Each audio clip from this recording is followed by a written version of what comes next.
नमस्कार, सुजस बुलेटिन में आपका स्वागत है। मैं हूं आपके साथ अश्विनी सरोही। एक नजर हेडलाइंस पर। मुख्यमंत्री श्री भजनलाल शर्मा का जालौर दौरा। नरसाना में श्री दूधेश्वर महादेव मंदिर में प्राण प्रतिष्ठा महोत्सव में हुए शामिल। मंत्रिमंडल की बैठक में कई महत्वपूर्ण निर्णय। प्रदेश के औद्योगिक एवं आर्थिक विकास के लिए 3 नई नीतियों का हुआ अनुमोदन। युवा प्रतिभाओं के प्रोत्साहन के लिए नई युवा नीति का हुआ अनुमोदन। राष्ट्रीय शिक्षा नीति 2020 के सफल क्रियान्वयन के लिए मुख्यमंत्री शिक्षित राजस्थान अभियान चलाएगा शिक्षा विभाग। शिक्षा मंत्री की अध्यक्षता में शिक्षा संकुल में हुई महत्वपूर्ण बैठक। मुख्यमंत्री श्री भजनलाल शर्मा आज जालौर दौरे पर रहे। इस दौरान मुख्यमंत्री ने नरसाना में श्री दूधेश्वर महादेव मंदिर के प्राण प्रतिष्ठा महोत्सव में शिरकत की। कार्यक्रम को संबोधित करते हुए मुख्यमंत्री ने कहा कि इस कार्यक्रम में आना मेरे लिए सौभाग्य की बात है। आज मैं बहुत ही सौभाग्यशाली हूं कि आज नरसाना की इस पावन भूमि से भक्ति भाव और आध्यात्म की एक नई धारा प्रभावित हो रही है। ये हमारे संतों का आशीर्वाद जब हमारे ऊपर रहता है, हमारी संस्कृति, हमारी विरासत को भी बहुत बड़ा बल मिलता है। आज मुझे पूजनीय संतों और श्रद्धालुओं की उपस्थिति में इस भव्य दूधेश्वर महादेव मंदिर में मूर्ति प्राण प्रतिष्ठा के आयोजन का हिस्सा बनने का अवसर मिला। ये मेरे लिए बड़े सौभाग्य की बात है कि मैं आपके यहाँ इस कार्यक्रम में आया और एक साथ आप सभी के दर्शन का लाभ मुझे मिला है। निश्चित रूप से मैं अपने आप को धन्य मानता हूं। मुझे विश्वास है कि यह महादेव की कृपा बरसेगी और दूधेश्वर महादेव मंदिर एक महत्वपूर्ण आस्था स्थल के रूप में उभर कर सामने आएगा। मैं इसके लिए नरसाना वासियों के साथ जालौर और प्रदेश भर के समस्त श्रद्धालुओं को हार्दिक शुभकामनाएं भी देता हूं। इस अवसर पर मुख्यमंत्री ने कहा कि राज्य सरकार सांस्कृतिक धार्मिक विकास के लिए लगातार कार्य कर रही है। आस्था केंद्रों के विकास के लिए राज्य सरकार द्वारा बजट में वित्तीय राशि भी दी गई है। वहीं प्रदेश में वरिष्ठ नागरिक तीर्थ यात्रा योजना के जरिए श्रद्धालुओं को तीर्थ स्थलों के दर्शन करवाए जा रहे हैं। माननीय प्रधानमंत्री जी विकास और विरासत के मंत्र को हाथ साथ करके चल रहे हैं। उनसे प्रेरणा लेकर राजस्थान में हमारी सरकार भी सांस्कृतिक आध्यात्मिक विकास के लिए काम कर रही है। आपने देखा होगा, हमने मंदिरों के लिए 100 करोड़ रुपए दिए हैं और खाटू श्याम मंदिर के लिए 100 करोड़ रुपए दिए हैं और पूछरी के लौठा के लिए भी हमने 100 करोड़ रुपए किए हैं, जिससे कि हमारे आस्था के केंद्र ये पूरी तरह से विकसित हो सकते हैं। हमारी सरकार वरिष्ठ नागरिक तीर्थ यात्रा भी योजना के माध्यम से श्रद्धालुओं को अयोध्या, पशुपतिनाथ, काठमांडू अन्य तीर्थ स्थलों पर तीर्थ यात्रा का भी प्रबंध किया है। मैं आपसे कहना चाहता हूं, हमारी सरकार ने, जैसा मैंने कहा, खाटू श्याम जी के लिए भी काम किया है और दीपावली, होली, शिवरात्रि, रामनवमी आदि को आमजन पूरे हर्ष और उल्लास से श्रद्धा के साथ मना सके, इसके लिए हमने 600 मंदिरों में विशेष साज सज्जा और आरती के कार्यक्रम भी आयोजित किए हैं। हमारी सरकार प्रदेश भर में अनेक मंदिरों और आस्था स्थलों के विकास का काम कर रही है। मुख्यमंत्री श्री भजनलाल शर्मा की अध्यक्षता में मंगलवार को मुख्यमंत्री कार्यालय में मंत्रिमंडल की बैठक आयोजित हुई। बैठक में प्रदेश के औद्योगिक एवं आर्थिक विकास के लिए Rajasthan textile and apparel policy, Rajasthan data centre policy और राजस्थान लॉजिस्टिक्स पॉलिसी लाने, युवाओं को सक्षम एवं सशक्त बनाकर विकसित राजस्थान के संकल्प की सिद्धि के लिए नई युवा नीति के अनुमोदन, विश्वविद्यालयों के वाइस चांसलर्स को कुलगुरु की पदवी प्रदान करने के लिए राजस्थान यूनिवर्सिटीज लॉज बिल लाने, रीको औद्योगिक क्षेत्रों के विकास को गति देने के उद्देश्य से राजस्थान लैंड रेवेन्यू बिल लाने सहित कार्मिक कल्याण और सेवा नियमों में संशोधन से जुड़े महत्वपूर्ण फैसले किए गए। मंत्रिमंडल की बैठक के बाद संसदीय कार्य मंत्री श्री जोगाराम पटेल और पीएचईडी मंत्री श्री कन्हैया लाल ने बताया कि राज्य सरकार वस्त्र व परिधान के क्षेत्र में प्रदेश को ग्लोबल मैन्युफैक्चरिंग हब के रूप में स्थापित करना चाहती है।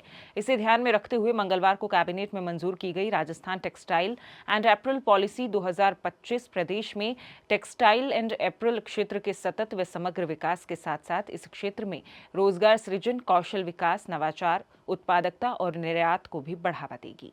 वर्तमान में सूचना प्रौद्योगिकी एवं तकनीक को बढ़ते हुए प्रभाव को ध्यान में रखते हुए राजस्थान में निजी क्षेत्र में डेटा सेंटर की स्थापना के लिए प्रोत्साहित करना आवश्यक है और ये वर्तमान युग में जरूरी भी है। ऐसे स्थापित होने वाले डेटा सेंटर्स के लिए विशेष नीति लागू किए जाने की आवश्यकता महसूस काफी समय से की जा रही थी और इसी को आज लागू किया गया है। इस नीति के तहत सेंटर की गतिविधियों की दक्षता, हमारे डेटा सेंटर से उनकी सुरक्षा, विश्वसनीयता को भी प्रभावी बनाएगी और मुख्य रूप से आगामी 5 वर्षों के लिए 300 मेगावाट तक के डेटा सेंटर हम विकसित करेंगे। साथ ही साथ राज्य में 20,000 करोड़ का निवेश भी आकर्षित करने का पूरा प्रयास होगा। युवा नीति में किस तरह से बच्चे का संपूर्ण विकास कैसे हो, किस तरह से उसकी काउंसलिंग हो कि बच्चा 12 तो करने के बाद में उसको ये नहीं रहता कि मैं कौन से जॉब में जाऊं, मेरा भविष्य क्या है। गाँव के अंदर उसकी प्रॉपर काउंसलिंग करने के लिए ये हर पंचायत हेडक्वार्टर के ऊपर इस पॉलिसी के तहत उसको बच्चे को गाइड दी जाएगी कि किस लेवल पे कौन से जाना है, राजस्थान के भविष्य के लिए तेरी क्या क्या अच्छा काम कर सकते हो, किस तरह से हरित राजस्थान से लेके खुद का कौशल विकास कैसे हो, किस जॉब में जाना है, किस लेवल पे उसकी कौशल, ये सारी नीति मिला। शिक्षा मंत्री श्री मदन दिलावर की अध्यक्षता में शिक्षा संकुल के सभागार में राष्ट्रीय शिक्षा नीति 2020 के क्रियान्वयन पर एक महत्वपूर्ण बैठक हुई। बैठक में राष्ट्रीय शिक्षा नीति 2020 के क्रियान्वयन व राज्य में शिक्षा के संरचनात्मक सुधार के लिए शिक्षा विभाग की ओर से चलाए जाने वाले मुख्यमंत्री शिक्षित राजस्थान अभियान के बिंदुओं सहित शिक्षा के क्षेत्र में समग्र विकास, आधुनिक शिक्षा पद्धति और आवश्यक सुधार के संबंध में चर्चा की गई। शिक्षा मंत्री ने प्रारंभिक शिक्षा के सुदृढ़ीकरण और मातृभाषा में प्रारंभिक शिक्षा पर जोर देते हुए कहा कि अब तक 12 जिलों का स्थानीय शब्दकोश तैयार किया जा चुका है।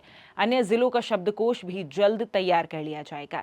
उन्होंने RSCRT में योग्य शिक्षाविदों की सहायता लेकर गुणवत्तापूर्ण कार्य व विद्यार्थी हितों से जुड़े कार्यों को चरणबद्ध रूप से संपादित करने की प्रतिबद्धता दिखाई।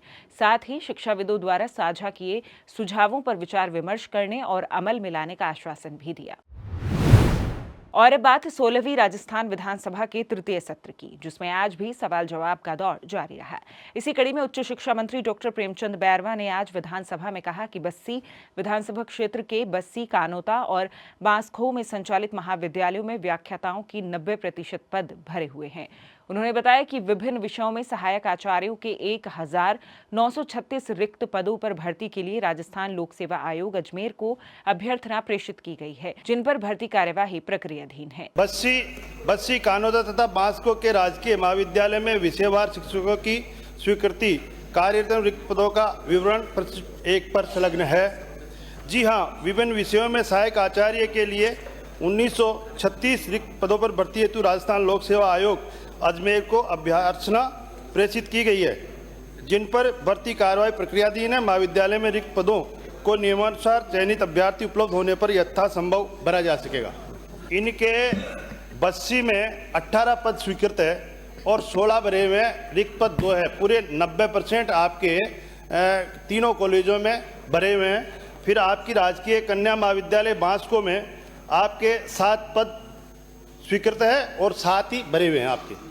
और आपके राजकीय महाविद्यालय कानोता में 7 पद स्वीकृत है और 6 पद, 1 पद रिक्त है। बाकी आपके 90% पद भरे हुए हैं।